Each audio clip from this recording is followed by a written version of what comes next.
Assalamualaikum warahmatullahi wabarakatuh. Kami dari kelompok 11 akan membawakan materi tentang manajemen operasi, rantai nilai, dan produktivitas. Manajemen operasi sendiri berarti desain, operasi, dan pengendalian dari proses transformasi yang mengubah sumber daya seperti tenaga dan bahan baku menjadi barang dan jasa yang akan dijual kepada pelanggan. Pentingnya manajemen operasi sendiri karena meliputi baik jasa dan manufaktur. Hal ini penting dalam efektif dan efisien mengelola produktivitas. Hal ini memainkan peran strategis dalam keberhasilan kompetitif organisasi. Dalam sistem operasi terdapat input berupa sumber daya manusia, teknologi, modal, peralatan, material, dan informasi yang melalui proses transformasi akan menghasilkan output berupa barang dan jasa, di mana ketika output tersebut telah sampai kepada pelanggan akan memberikan umpan balik kepada input. Sejarah manajemen produksi operasi dibagi menjadi 3 fokus, yaitu cost fokus yang dibagi lagi menjadi 3, yaitu early concept pada tahun 1776 sampai 1880, scientific management era pada tahun 1880 sampai 1910, dan mass production era pada tahun 1910 sampai 1980. Untuk fokus kedua yaitu quality focus, yaitu lean production era pada tahun 1980 sampai 1995, dan fokus terakhir yaitu customization focus, yaitu mass customization era pada tahun 1995 sampai 2010. Selanjutnya adalah manufaktur dan jasa. Organisasi manufaktur berarti menggunakan manajemen operasi dalam proses transformasi mengubah bahan baku menjadi barang fisik. Sementara organisasi jasa berarti menggunakan manajemen operasi dalam menciptakan output non-fisik berupa jasa, yang contohnya adalah aktivitas karyawan berinteraksi dengan pelanggan. Nilai dan rantai nilai. Nilai sendiri berarti karakteristik kinerja, fitur dan atribut, dan setiap aspek lain dari barang dan jasa yang pelanggan bersedia untuk memberikan sumber daya berupa menghabiskan uang. Sementara itu, rantai nilai berarti seluruh rangkaian kegiatan kerja organisasi yang menambah nilai pada setiap langkah, dimulai dengan pengolahan bahan baku dan berakhir dengan produk jadi di tangan pengguna akhir. Selanjutnya yaitu manajemen rantai nilai. Manajemen rantai nilai berarti proses pengolahan seluruh rangkaian kegiatan dan informasi tentang produk terintegrasi mengalir sepanjang seluruh rantai nilai. Tujuan dari manajemen rantai nilai yaitu untuk menciptakan strategi rantai nilai yang sepenuhnya terintegrasi ke dalam semua anggota rantai yang mampu memenuhi dan melebihi kebutuhan pelanggan dan menciptakan nilai tertinggi bagi pelanggan. Persyaratan untuk kesuksesan manajemen rantai nilai. Strategi rantai nilai sendiri dipengaruhi oleh budaya dan perilaku organisasi, pekerja, kepemimpinan, proses, investasi teknologi, dan koordinasi dan kolaborasi. Persyaratan untuk manajemen rantai nilai yang berupa sebuah pemandu model bisnis baru, yaitu koordinasi dan kolaborasi, investasi di bidang teknologi informasi, perubahan proses organisasi, kepemimpinan yang berkomitmen, pekerjaan yang fleksibel dan mudah beradaptasi, karyawan yang mahir, dan sebuah budaya organisasi yang mendukung dan sikap. Selanjutnya adalah manfaat rantai nilai. Responden survei rantai nilai menunjukkan berikut ini adalah manfaat besar dari berbagai informasi dengan mitra dapat dilihat di slide berikut. Selanjutnya ada rintangan terhadap manajemen rantai nilai. Yang pertama ada hambatan organisasi seperti menolak atau enggan berbagi informasi, enggan untuk berubah dari kondisi yang mapan, dan isu keamanan. Yang kedua ada budaya perilaku seperti kurangnya kepercayaan dan terlalu percaya. Lalu ada ketakutan akan kehilangan decision making power. Yang ketiga ada kemampuan yang dipersyaratkan, kurangnya atau kegagalan untuk membangun kemampuan atau keterampilan manajemen rantai nilai yang dibutuhkan. Dan yang terakhir ada SDM, seperti kurangnya komitmen untuk melakukan apapun, menolak untuk menjadi fleksibel dalam memenuhi tuntutan perubahan situasi, tidak termotivasi untuk tampil di tingkat yang lebih tinggi, kurangnya manajer yang dilatih untuk memimpin inisiatif rantai nilai. Selanjutnya yang akan dibahas adalah isu-isu dalam manajemen operasi yang terjadi saat ini.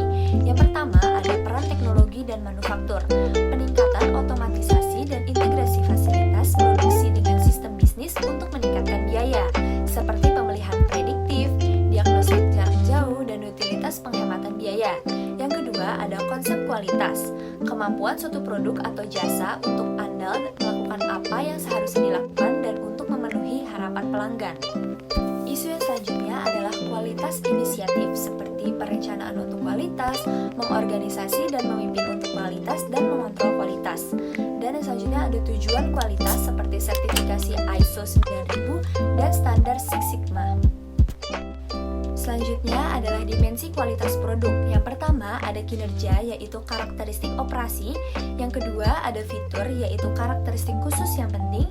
Yang ketiga ada fleksibilitas, yaitu memenuhi spesifikasi operasi selama beberapa waktu. Yang keempat ada daya tahan, yaitu jumlah penggunaan sebelum kinerja memburuk. Yang kelima ada kesesuaian, yaitu pertandingan dengan standar pra-pembangunan.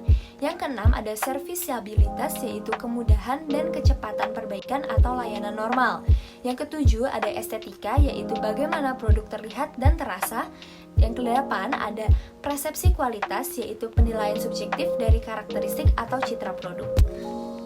Dimensi kualitas produk yang selanjutnya ada ketepatan waktu, yaitu tampil dalam periode waktu yang dijanjikan.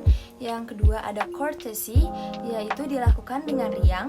Yang ketiga ada konsistensi, memberikan semua pelanggan pengalaman yang sama setiap kali. Yang keempat ada kenyamanan, aksesibilitas kepada pelanggan. Yang kelima ada kelengkapan, yaitu layanan seperti yang diperlukan. Dan yang keenam ada akurasi, dilakukan dengan benar setiap kali.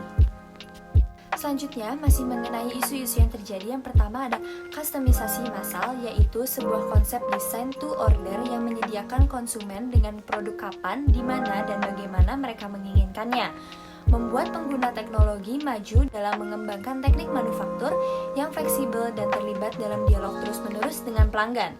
Yang kedua, ada manfaat kustomisasi massal, yaitu menciptakan hubungan penting antara perusahaan dengan pelanggan dalam membentuk loyalitas, membangun nilai kepada pelanggan, dan mengumpulkan informasi pasar yang berharga bagi perusahaan. ISO 9000, konsep dasar. ISO 9000 adalah kumpulan standar untuk sistem manajemen mutu atau SMM.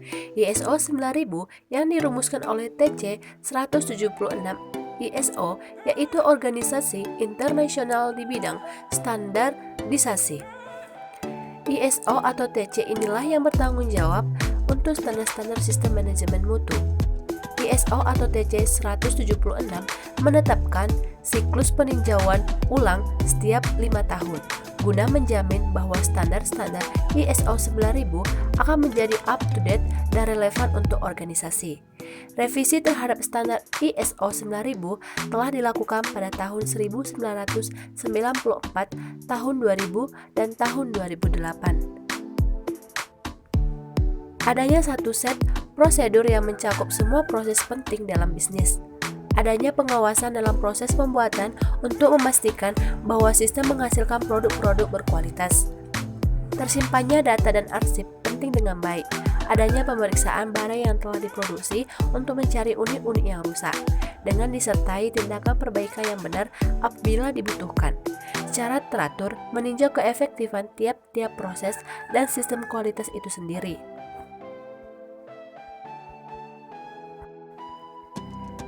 ISO 9000 lanjutan.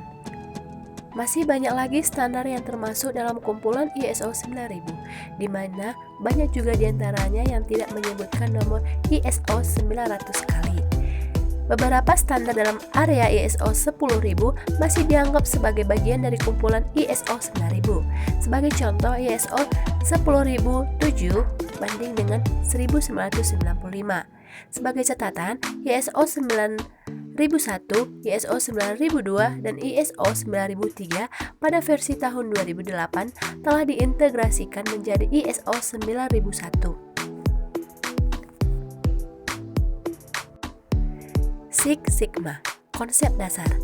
Yang pertama, strategi penerapan Six Sigma yang diciptakan oleh Dr. Michael, Harry, dan Richard disebut sebagai The Sigma Breakthrough Strategy. Strategi ini merupakan metode sistematis yang menggunakan pengumpulan data dan analisis statistik untuk menentukan sumber-sumber variasi dan cara-cara untuk menghilangkan. Arti penting Six Sigma yaitu sebagai filosofi manajemen dan sebagai sistem pengukuran. Six Sigma lanjutan. Six Sigma sebagai sistem pengukuran. Sebagai satuan pengukuran, DPMO merupakan ukuran yang baik bagi kualitas produk ataupun proses, sebab berkolerasi langsung dengan cacat, biaya dan waktu yang terbuang. Dengan menggunakan tabel konversi ppm dan sigma pada lampiran, akan dapat diketahui tingkat sigma. Cara menentukan DPMO adalah sebagai berikut. Hitunglah defek per unit atau DPU. Total kerusakan per total produksi, DPU. Bagian pertama, hitung DPMO terlebih dahulu, menentukan probabilitas jumlah kerusakan. DPU dikali 1 juta per problem kerusakan DPMO persamaan kedua. Selanjutnya ada tabel hubungan antara sigma dan DPMO. Tabel pertama sigma, selanjutnya parts per million. 6 sigma sama dengan 3,4, 5 sigma sama dengan 233, 4 sigma sama dengan 6,210, 3 sigma sama dengan 66,807, 2 sigma sama dengan 308,537, 1 sigma sama dengan 690,000.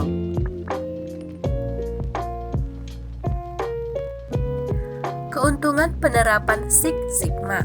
Yang pertama ada pengurangan biaya, yang kedua ada perbaikan produktivitas, yang ketiga ada pertumbuhan pangsa pasar, yang keempat ada retensi pelanggan, yang kelima ada pengurangan waktu siklus, yang keenam ada pengurangan cacat, yang ketujuh ada pengembangan produk atau jasa.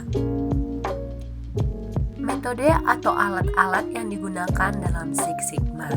SPC atau pengendalian proses secara statistik berguna untuk mengidentifikasi permasalahan. Pengujian tingkat signifikan statistik untuk mendefinisikan masalah dan analisa akar penyebab dari permasalahan. Korelasi dan regresi berguna untuk menganalisa akar penyebab masalah dan memprediksi hasilnya. Desain eksperimen untuk menganalisa solusi optimal dan validasi hasil. VMEA berguna untuk mencari prioritas masalah dan pencegahannya. Mistake proofing berguna untuk pencegahan cacat dan perbaikan proses. QFD untuk mendesain produk, proses, dan jasa. Nah, selanjutnya saya akan menjelaskan 5 tahapan dalam penerapan Six Sigma. Itu yang pertama ada definisi, di mana kita harus memahami terlebih dahulu. Lalu yang kedua adanya pengukuran. Lalu yang ketiga adanya analisis, menganalisis apa kekurangan dan kesalahan yang telah dilakukan. Lalu yang keempat adanya improve, adanya perbaikan dari kesalahan-kesalahan yang ada. Lalu yang kelima adanya controlling, di mana agar selalu mengontrol agar tidak terjadi kesalahan yang berulang. Selanjutnya produktivitas, di mana produktivitas adalah rasio dari output atau produk yang dihasilkan dengan input yang sumber daya yang kita miliki, di mana produktivitas adalah unit yang diproduksi per input yang digunakan. Selanjutnya adalah perhitungan produktivitas. Produktivitas tenaga kerja dapat dihitung dengan menggunakan rumus produktivitas sama dengan unit yang diproduksi per jumlah jam kerja. Misalnya di sini contohnya adalah unit yang diproduksi itu sebesar 1000 per jumlah jam kerja. Misalnya dia bekerja selama 250 jam, maka 1000 dibagi 250 jam, produktivitasnya adalah 4 unit per jam. Nah, mengukur produktivitas dapat dilakukan juga dengan menggunakan rumus output dibagi neker ditambah bahan baku ditambah energi ditambah modal dan ditambah barang lainnya. Disebut juga total faktor produktivitas. Output dan input dinyatakan dalam bentuk dolar. Lalu selanjutnya manajemen produktivitas.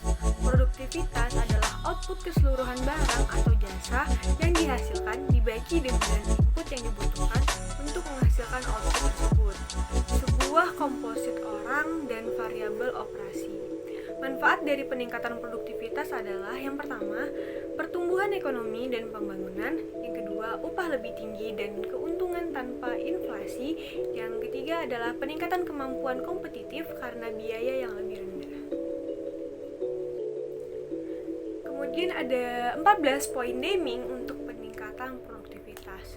Yang pertama ada melatih pekerja untuk bekerja yang Anda minta mereka melakukannya. Lalu yang kedua ada merencanakan untuk masa depan jangka panjang. Lalu yang ketiga, jangan pernah puas tentang kualitas produk Anda. Lalu yang keempat, membangun kontrol statistik atas proses produksi dan mengharuskan pemasok Anda untuk melakukannya juga. Lalu yang kelima, berurusan dengan yang terbaik dan paling sedikit jumlah pemasoknya. Lalu yang keenam, cari tahu apakah masalah Anda terbatas pada bagian-bagian tertentu dari proses produksi atau bagian dari keseluruhan proses itu sendiri. Lalu yang ketujuh, meningkatkan kualitas barisan dari pengawasan perusahaan. Yang kedelapan, mengusir rasa takut. Yang ketiga, mendorong departemen untuk bekerja sama daripada berkonsentrasi pada perbedaan departemen atau divisi. Lalu selanjutnya, jangan pernah mengadopsi tujuan ketat numerik. Selanjutnya juga ada memerlukan pekerjaan Anda untuk melakukan pekerjaan yang berkualitas. Lalu melatih karyawan Anda untuk memiliki metode statistika. Dan kemudian juga ada melatih karyawan Anda dalam keterampilan baru saat diperlukan. Dan yang terakhir yaitu membuat manajer puncak bertanggung jawab untuk melaksanakan prinsip-prinsip tersebut. Sekian presentasi dan penjelasan materi dari kelompok kami. Kurang